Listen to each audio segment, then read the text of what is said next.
ಇವತ್ತು ಇಡೀ ಭಾರತಕ್ಕೆ ಒಂದು ಬಹಳ ಸಂತಸ ದಿನ. ಚಂದ್ರಯಾನ ಬಹುಶಃ ಯಶಸ್ಸಾಗ್ತದೆ ಅಂತೇಳಿ ನಮಗೆಲ್ಲ ವಿಶ್ವಾಸ ಇದೆ.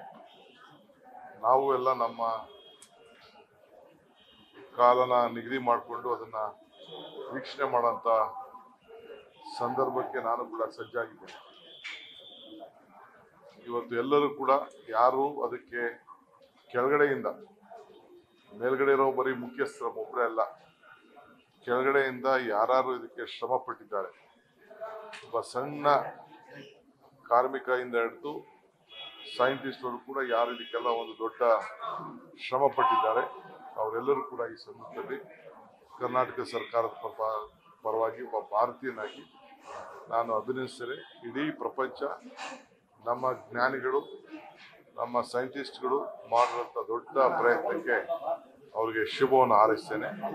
ನಾವು ನೀವೆಲ್ಲ ಸೇರಿ ಈ ಯಶಸ್ಸಲ್ಲಿ ಶುಭವನ್ನು ಕೋರೋಣ, ಸಂತಸವನ್ನು ಹಂಚ್ಕೊಳ್ಳೋಣ.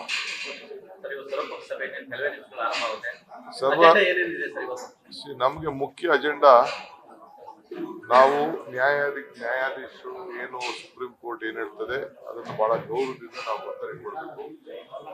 ನಮ್ಮ ರಾಜ್ಯದ ಹಿತವನ್ನ ಕಾಪಾಡಬೇಕು. 40% ಡಿಸ್ಟ್ರೆಸ್ ಇದೆ, ನೀರು ಇನ್ಫ್ಲೋ ಕೂಡ ಕಡಿಮೆ ಇದೆ. ಅದಕ್ಕೆ ಸಂಬಂಧಪಟ್ಟಂತೆ ಈಗಾಗಲೇ 3 ಜನ ಸುಪ್ರೀಂ ಕೋರ್ಟ್ನ ಅವರು ಒಂದು 3 ಬೆಂಚ್ನ ಮಾಡಿದ್ದಾರೆ.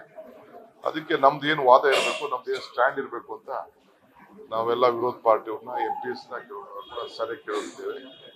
ಸೊ ಎಲ್ಲರೂ ಸಹಕಾರ, ನಾನು ರಾಜ್ಯದ ಹಿತಕ್ಕೆ, ರಾಜಕಾರಣ ಒಂದ್ ಕಡೆ ಸೈಡ್ ಇಟ್ಬಿಟ್ಟು ರಾಜ್ಯದ ಹಿತಕ್ಕೆ ನಾವೆಲ್ಲ ಸೇರಿ ಒಗ್ಗಟ್ಟಿನಿಂದ ಕೆಲಸ ಮಾಡೋಣ. ನ್ಯೂಸ್ ಫಸ್ಟ್, ಪ್ರತಿಕ್ಷಣ ನಿಮ್ಮೊಂದಿಗೆ.